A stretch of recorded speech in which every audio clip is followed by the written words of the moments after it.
Assalamualaikum warahmatullahi wabarakatuh. Kali ini saya mau bicara tentang salah satu politik yang saya kira masih cukup happening dan menjadi pergunjingan publik yang tidak berkesudahan, yaitu soal kemungkinan Jokowi mendirikan partai politik baru.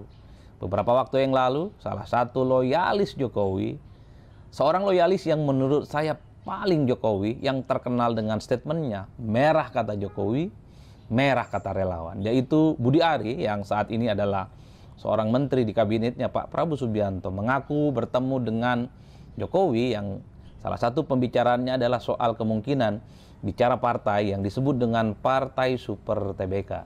Itulah yang kemudian menebalkan bahwa Jokowi ingin mendirikan partai politik baru itu bukan hanya sebatas isapan jempol, tapi adalah sebagai salah satu bentuk keseriusan bahwa di masa-masa yang akan datang bukan tidak mungkin partai super terbuka ini akan menjelma sebagai sebuah partai politik yang pastinya akan dijadikan sebagai instrumen kendaraan politik bagi Jokowi, entah untuk menyampaikan gagasan ataupun sebagai kendaraan politik untuk menghadapi pertarungan politik di masa-masa yang akan datang. Jadi dalam konteks itulah menurut saya penting untuk ikut nimbrung bicara. Satu hal, suka tidak suka, di negara kita ini segala perjuangan politik apapun, memang salah satu instrumen pentingnya adalah partai politik. Ide, gagasan, visi misi, dan narasi besar melalui partai politik kemudian akan tersampaikan dengan baik. Baik perjuangan melalui partai politik yang secara formal ataupun keberpihakannya kepada rakyat. Mari kita cek satu persatu. Begitu banyak partai politik di negara kita ini yang sebenarnya adalah personifikasi, adalah replika dari politik seseorang yang dinilai ketokohan dan kefigurannya di atas rata-rata. Mari kita cek misalnya soal PDIP. Suka tidak suka, PDIP itu adalah replika politik dari Megawati Soekarno Putri sebagai ketua umum partai. Ide-ide yang terkait dengan marhainisme, ide-ide yang terkait dengan bagaimana memperjuangkan rakyat di bawah, itu murni sebagai sebuah gagasan yang memang sejak awal selalu disampaikan oleh Megawati. Jadi tidak mengherankan ketika PDIP muncul sebagai partai politik, ide dan narasi besarnya adalah bagaimana berpihak kepada wong cilik, meski pada saat yang bersamaan misalnya ketika PDIP berkuasa mungkin satu, dua, dan mungkin juga banyak kebijakan-kebijakan yang dinilai tidak pro terhadap wong cilik. Tapi sebagai sebuah gagasan dan narasi besar, kita tahu PDIP itu adalah sangat identik dengan Megawati. Begitupun dengan Gerindra yang saya kira ini adalah duplikat dari Prabowo Subianto. Kalau kita rajin mengulik satu persatu, gagasan Prabowo Subianto, narasi-narasi besar Prabowo Subianto persis sama dengan visi misi yang ada di Partai Gerindra. Jadi tidak mengherankan kalau per hari ini kita melihat Prabowo Subianto itu adalah Gerindra dan Gerindra adalah Prabowo Subianto. Begitupun dengan Pak SBY tentu saja yang sangat identik dengan Partai Demokrat. Tak ada yang bisa membantah sampai hari ini bahwa Demokrat itu adalah personifikasi dari gagasan-gagasan besar, mimpi-mimpi besar yang memang selama ini selalu diwacanakan dan disampaikan secara terbuka oleh SBY. Tentu baik SBY, tentu baik Prabowo Subianto, termasuk Megawati, mereka cita-cita besarnya tentu bisa diperjuangkan melalui partai politik. Melalui partai inilah saya kira ada perjuangan ke atas, ada juga perjuangan ke bawah. Perjuangan ke atas tentu dengan menjadikan kader-kader partai itu sebagai pejabat publik, bisa jadi gubernur, bupati, wali kota, anggota dewan, dan bahkan presiden. Sementara perjuangan ke bawah adalah bagaimana partai politik itu mestinya harus hadir di setiap denyut nadi dan keluh kesah yang dihadapi oleh rakyat. Jadi kalau ada rakyat lapar, kesulitan, partai hadir. Jadi kalau bicara tentang personifikasi partai politik di negara kita yang identik dengan seseorang seperti Megawati, seperti Prabowo Subianto, seperti Pak SBY, itu sukses menjadi sebagai sebuah partai politik petarung, dan tiga partai ini terbukti telah mengantarkan partainya mengusung kader mereka dan terpilih sebagai presiden. Nah, Jokowi saya kira dalam konteks ini sangat relevan. Publik tahu kok Jokowi itu punya segala-galanya. Jokowi sekalipun tak lagi jadi presiden, itu punya magnet politik yang saya kira masih cukup terjaga. Banyak orang yang memuji, banyak orang yang happy, bahkan di rumahnya di Solo itu kan seperti tempat pariwisata yang setiap hari orang itu jajar, setiap orang itu antri untuk bertemu dengan Pak Jokowi, meski ada yang menuding bahwa itu settingan. Terlepas dari itu, tapi yang jelas bahwa pesona Jokowi sekalipun tak lagi presiden itu diyakini memiliki kekuatan yang memang tidak bisa dibantah, termasuk misalnya relawan, mesin politik, dan jejaring yang katanya per hari ini masih cukup konsolidatif untuk tegak lurus bersama dengan Jokowi. Bahkan beberapa waktu yang lalu kan sering kita dengarkan ada yang disebut dengan istilah Jokowisme. Artinya apa? Jokowi itu bukan hanya mantan presiden. Jokowi itu bukan hanya seorang yang terbukti menjadi presiden, gubernur, dan wali kota. Tapi sosok Jokowi itu dianggap memiliki originalitas, gagasan, dan visi-visi besar yang saya kira menjadi penting itu diterjemahkan melalui partai politik. Saya selalu mengatakan dari berbagai penjuru mata angin, Jokowi itu punya segala-galanya untuk mendirikan partai politik. Ketokohannya ada, basis masanya ada, relawannya ada, mesin politiknya ada, dan seterusnya, dan seterusnya.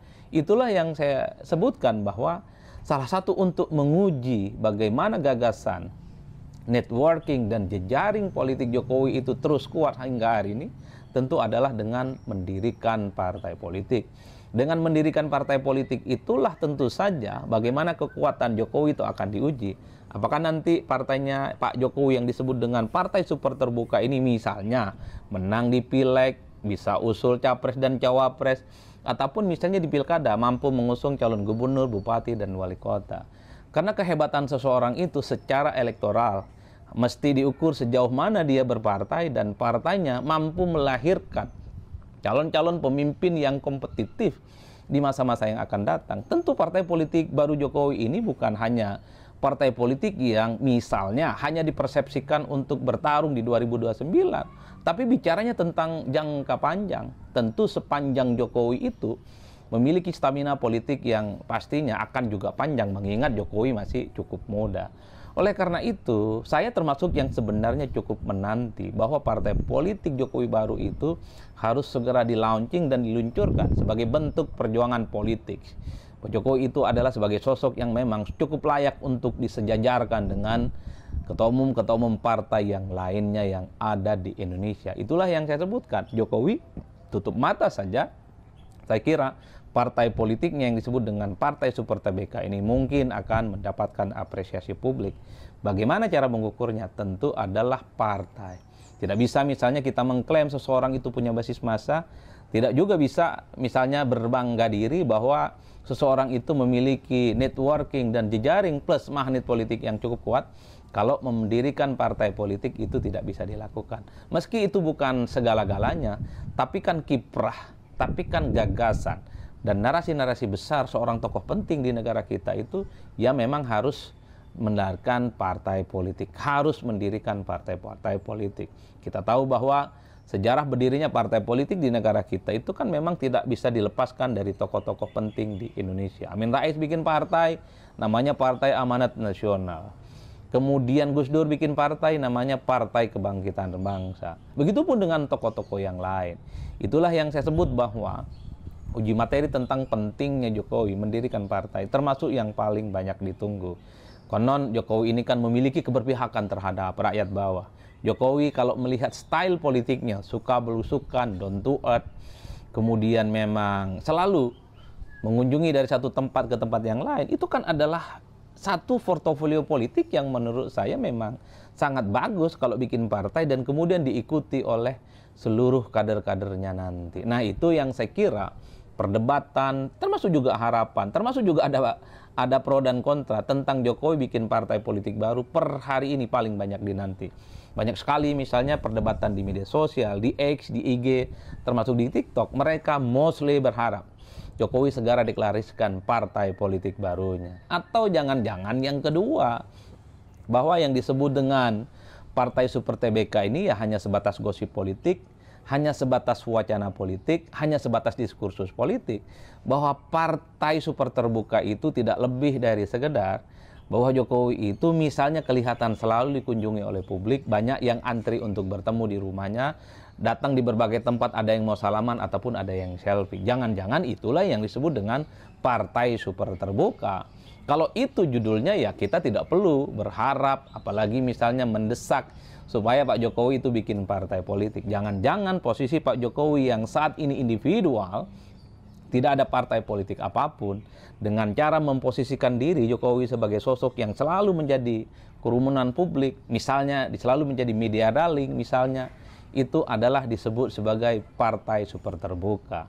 Jadi jangan-jangan memang partai super terbuka itu adalah partai yang tanpa bentuk. Jangan-jangan yang disebut dengan partai super terbuka itu bukan partai politik formal, ada SK Kemenkumhamnya, bukan partai politik yang kemudian memang sengaja didesain misalnya untuk ikut pemilu atau dipersiapkan untuk menyiapkan calon-calon pemimpin di negara kita. Kalau itu konteksnya, saya kira memang publik mesti berhenti berharap Jokowi itu serius ingin mendirikan partai politik yang dibayangkan publik. Partai politik yang menjadi tunggangan untuk berkompetisi bagaimana pertarungan politik memperebutkan pucuk pimpinan kekuasaan di negara ini bisa dilakukan. Saya justru agak lebih condong yang kedua, soal bahwa yang disebut dengan partai super terbuka tidak lebih dari sekedar bahwa Pak Jokowi kemanapun itu yang dibayangkan dirinya mirip partai politik. Apa itu? Ada loyalisnya, ada relawannya, ada masis-masanya, ada orang yang kemudian antri ingin salaman, ada orang yang ingin selfie di setiap kunjungan kemanapun Jokowi melakukan itu. Jangan-jangan itu yang disebut dengan partai super terbuka Jokowi. Oleh karena itu, kalau yang kedua ini yang terjadi, ya sudahi kita. Nggak perlu lagi misalnya kita mengatakan menunggu partai politik Jokowi. Saya kira di situ salam politik Seun pastinya mantap, semantap-mantapnya.